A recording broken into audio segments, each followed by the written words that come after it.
오늘 하나님의 말씀은 구약성경 에스더서 2장 16절에서 18절의 말씀을 나누겠습니다. 아하수에로 왕의 제7년 10월 곧 데베돌에 에스더가 왕궁에 인도되어 들어가서 왕 앞에 나가니 왕이 모든 여자보다 에스더를 더 사랑하므로 그가 모든 처녀보다 왕 앞에 더 은총을 얻은지라.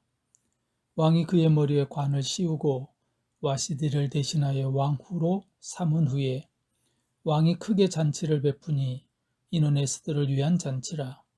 모든 지방관과 신하들을 위하여 잔치를 베풀고 또 각 지방에 세금을 면제하고 왕의 이름으로 큰 상을 주니라. 아멘.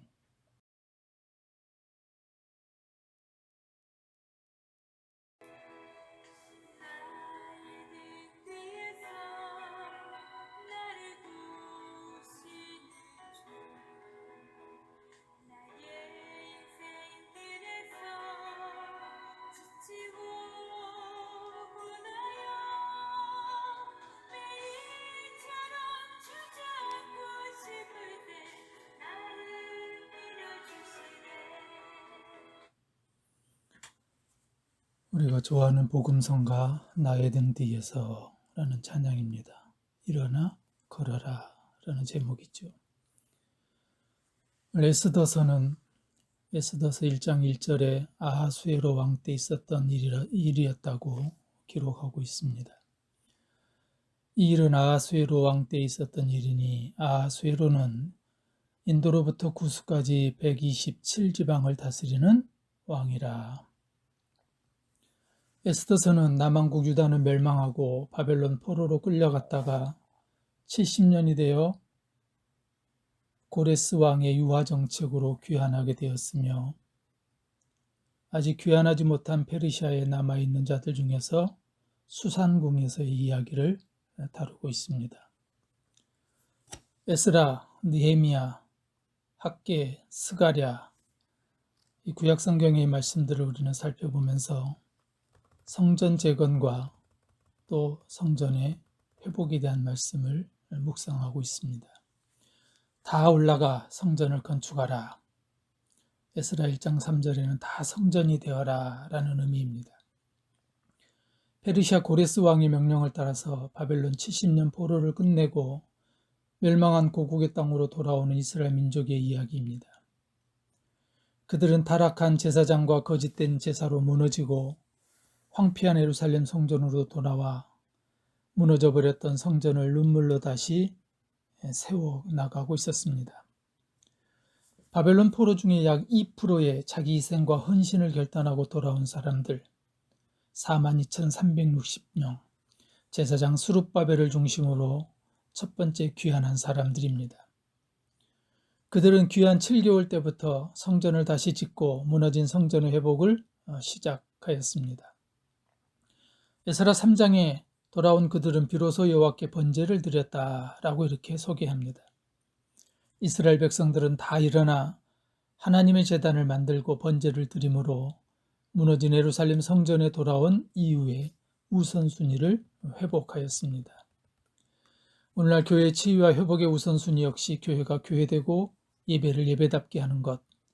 그동안에 우리 개개인의 아픔과 상처도 치유되고 회복되어야 하겠지만 하나님의 이름을 높여드리는 예배, 하나님만이 존귀하심을 받는 예배가 예배되는 회복이 우선돼야 함을 성경은 우리에게 교훈해 줍니다. 그러나 혼합 종교주의자들이었던 사마리아 사람들의 미혹과 방해, 그리고 공권력을 동원한 협박과 이스라엘 공동체 내부의 경제적 문제와 갈등이 있었음에도 불구하고 성전 재건은 계속돼 갑니다. 오늘 우리가 다루고자 하는 에스더서의 특징은 에스더는 페르시아어로 별, 소녀라는 뜻의 이름을 가지고 있습니다. 에스더는 이방 나라의 왕후가 되어 죽으면 죽으리라는 비장한 각오로 나라를 구하는 결심을 갖고 민족을 구하여 백성들의 살 길을 열어놓은 귀한 여인입니다. 오늘 본문의 배경은 아하수에로 왕의 화려한 잔치로부터 소개되고 있습니다. 그리고 그 잔치는 1장 3절, 5절, 6절, 9절 계속해서 등장합니다. 1장 4절에 보면은 180일 동안 잔치가 일어납니다. 이거는 왕의 자기의 과실을 나타내는 잔치였습니다. 즉 4절에 보면은 부요와 위엄을 과시했습니다. 1장 5절에 보면은 이 180일의 잔치가 지나고 계속해서 또 왕궁 후원뜰에서 7일 동안 잔치를 베풀었다라고 기록합니다. 그리고 1장 6절 이하에 보면은 이 잔치는 허영의 잔치입니다. 1장 8절에서는 마시는 것도 법도가 있어서 그들은 그 법도에 따라서 잔치를 베풀었다고 기록합니다. 당시 얼마나 타락과 부패의 극치를 나타내고 있었는지를 우리에게 보여줍니다. 이처럼 자기 과시는 내 자랑, 내 욕구인데 이것은 하나님 없는 사람들의 특징이기도 합니다. 그래서 사도 바울은 고린도후서 10장 17절에 자랑하려는 사람은 주님 안에서 자랑해야 합니다. 이렇게 자랑의 기준을 바울은 설명했습니다.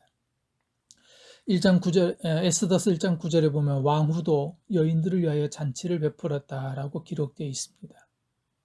그리고 왕이 왕후 아스디를 불렀습니다. 그의 의도는 왕후의 용모가 보기에 좋았음이라 라고 이렇게 성경은 기록합니다. 즉 왕은 왕후를 자랑하고 싶었습니다. 자랑하고 싶은 인간 욕심, 자기 과시였습니다. 그러나 1장 12절에 보면은 그러나 왕후는 왕의 명령을 따르기를 싫어하였습니다. 왕은 결국 진노합니다. 진노하여 마음속이 불붙는 듯 하더라. 성경은 이렇게 기록합니다. 자기 과시는 결국 분노로 나타났습니다. 냉정한 아하수에로 왕은 결국 와스디를 폐위하게 됩니다. 그런데 에스더서 여기서 반전이 일어납니다. 1장 12절에 보면은 그러나라는 단어로 시작합니다. 이 단어를 우리는 주의 깊게 살펴볼 필요가 있습니다. 왕의 초청을 거절하는 왕후의 모습에 성경은 그러나라는 단어를 사용하고 있습니다. 왕의 초청에 당연히 참석해야 되는 왕후가 그날은 왕의 초청을 거부했습니다. 결국 왕후는 폐위되고 에스더가 등장하는 길이 열리게 된 것입니다. 그러나 이 단어는 단순히 사건의 전개 변화가 아니라 역사를 주관하시는 하나님께서 배후에서 일하고 계시는 모습을 우리에게 보여주고 있습니다. 이것이 하나님이 일하시는 방법입니다. 그러나 우리의 생각이나 계획보다 높으신 하나님의 뜻이었습니다. 이스라엘 백성들이 바벨론 포로 70년에서 귀환할 때 이방나라 고레스 왕이 비록 유화 정책의 일환이었지만 칙령을 내려 귀환을 명령합니다. 하나님께서 이스라엘 백성들의 배후에서 이방나라 페르시아 왕 고레스의 마음을 감동시켰던 것입니다. 그뿐만이 아니었습니다. 살아남은 백성들, 그들의 마음도 하나님은 감동시키고 유다와 베냐민 족장들, 제사장들, 레위 사람들의 마음도 하나님은 감동시킵니다. 그리고 그 사면의 사람들의 예물을 기쁘게 드렸다라고 에스라서의 시작은 기록합니다. 하나님께서 성전이 재건되고 회복되는 일 가운데 백성들의 마음을 감동시켰었던 것입니다. 그리하여 성전을 재건하고자 일어났고 그리고 기쁨으로 성전 재건에 필요한 예물들을 드리기 시작한 것입니다. 이처럼 성전 재건의 시작은 모든 것의 배후에서 일하시는 하나님의 일이었던 것입니다. 앞에서 말씀드렸던 것처럼 성전 재건이 시작되지만 방해로 중단됩니다. 그리고 다리오가 페르시아의 새 왕으로 즉위합니다. 그리고 다리 왕 때 학개와 스가랴 선지자가 성전 재건에 손 놓고 있었던 백성들을 격려하고 위로하여 성전 재건은 다시 시작됩니다. 그리고 이후 아하수에로가 새로운 왕이 되어 페르시아를 통치하게 되었습니다. 에스더가 시작되는 어느 곳에도 사람의 요청이 없습니다. 에스더가 하물며 모르드게가 그렇게 해달라고 기도하는 장면도 없습니다. 백성들의 요청도 보이지 않습니다. 그러나 우리가 에스더서를 보면은 하나님은 계속해서 그 배후에서 보이지 않게 일하고 계셨습니다. 배후에서 일하시는 하나님. 사랑하는 여러분, 하나님은 지금도 우리를 위하여 우리의 등 뒤에서 일하고 계심을 우리는 믿어야 합니다. 역사를 주관하시는 하나님은 지금도 여전히 우리의 가정을 위하여 배후에서 일하고 계심을 믿어야 합니다. 교회는 이 땅의 소망이고 마지막 시대의 하나님의 꿈입니다. 교회의 주인 되시는 하나님은 지금도 우리 교회의 치유와 회복 그리고 갑절의 영광을 위하여 그런 하의 상황과 환경을 만들어 가고 계시다는 사실을 우리는 믿어야 합니다. 오늘 우리가 나눈 이 에스더서 2장은 에스더가 왕후가 되는 장면입니다. 왕후가 되고 이후 이스라엘 민족을 구원하는 역할이 가능하도록 일하시는 하나님은 에스더가 왕으로 간특되는 상세한 과정이 오늘 본문 2장에 소개되어 있습니다. 15절, 11절에 7절에 보면은 삼촌 모르드게가 자기 딸같이 양육하였더라 이렇게 표현합니다. 또 9절에 보면 허게라는 사람이 등장하는데 궁녀를 주관하는 내시입니다. 그는 좋게 보고 은혜를 베풀었다라고 말합니다. 11절에 모르드게가 날마다 에스더를 알고자 하였더라. 15절에는 모든 보는 자에게 사랑을 받더라. 또 17절에 보면은 왕 앞에 나가니 왕이 모든 여자보다 에스더를 더 사랑하므로. 오늘 2장 안에 곳곳에 모르드게, 허게, 또 모르드게, 또 심지어 왕 앞에 그 배후에서 하나님은 일하고 계십니다. 결국 에스더는 와스디를 대신하여 왕후가 됩니다. 본문 어느 곳에 하나 하나님께서 일하시지 않는 장면이 없습니다. 세상의 눈으로 보면은 모르드게, 허게 이 사람들의 역할이 우연으로 보이지만 성경에 우연은 없습니다. 이방의 노예로 잡혀온 에스더 있지만 삼촌 모르드게의 자기의 딸같이 극진한 양육이 궁녀를 주관하는 내신 허게라는 사람을 동원하셔서 에스더를 좋게 보게 하고 은혜를 베풀게 하는 것, 이 모든 것이 하나님이 하시는 일이었습니다. 그 많은 아리따운 여인들 중에 유독 에스더를 눈여겨보게 한 것은 하나님의 손길이고 하나님의 간섭이며 하나님의 일하심이었습니다. 19절부터 23절에 보면 모르드게가 대궐문에 앉았다가 왕을 암살하려는 음모를 꾸미는 것을 우연하게 엿듣게 됩니다. 그리고 20절에 보면 모르드게가 알고 에스더에게 알리니 에스더가 모르드게의 이름으로 왕의 아리였다 이렇게 기록합니다.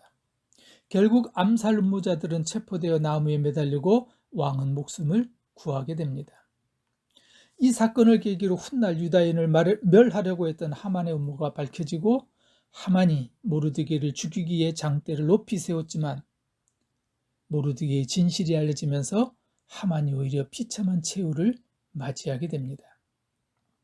그리고 약 16년 후 드디어 에스라를 중심으로 한 바벨론 포로의 2차 귀환이 이루어지게 됩니다. 에스더서를 우리가 읽다 보면은 하나님이라고 하는 단어가 한 번도 등장하지 않습니다. 그러나 이 에스더서 곳곳에는 하나님께서 일하고 계시는 모습들이 등장합니다. 배후에서 간섭하시고 일하시고 역사를 주관하시고 움직여 가시는 하나님의 이야기라는 것입니다. 때로 하나님이 우리의 눈에 보이지 않는 것처럼 그렇게 여겨질 때가 있습니다. 우리에게 갑자기 찾아온 고통의 순간, 아프고 외롭고 서러운 순간, 사방이 꽉 막힌 답답한 환경, 그래서 하나님을 원망하기도 하고 불평하기도 합니다. 도대체 하나님은 침묵하시는 것만 같습니다.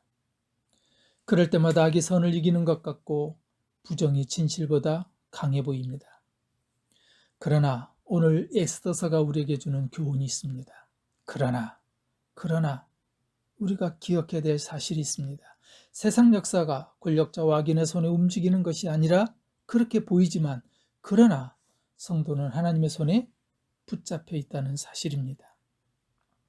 악과 불의가 기승을 부릴지라도 우리의 배후에서 하나님은 여전히 역사를 주관하시고 하나님의 백성을 친히 보호하고 계시다는 사실입니다. 배후에서 일하고 계시는 하나님, 그분은 우리의 가정의 아픔과 어려움, 문제와 갈등에도 일하고 계십니다. 배후에서 일하고 계시는 하나님, 그분은 우리 교회의 치유와 회복, 그리고 영광스러운 임재에도 일하고 계십니다. 우리가 시작하면서 불렀던 복음성과 나의 등 뒤에서 이 찬양의 3절 가사에 보면은 이런 구절이 나옵니다.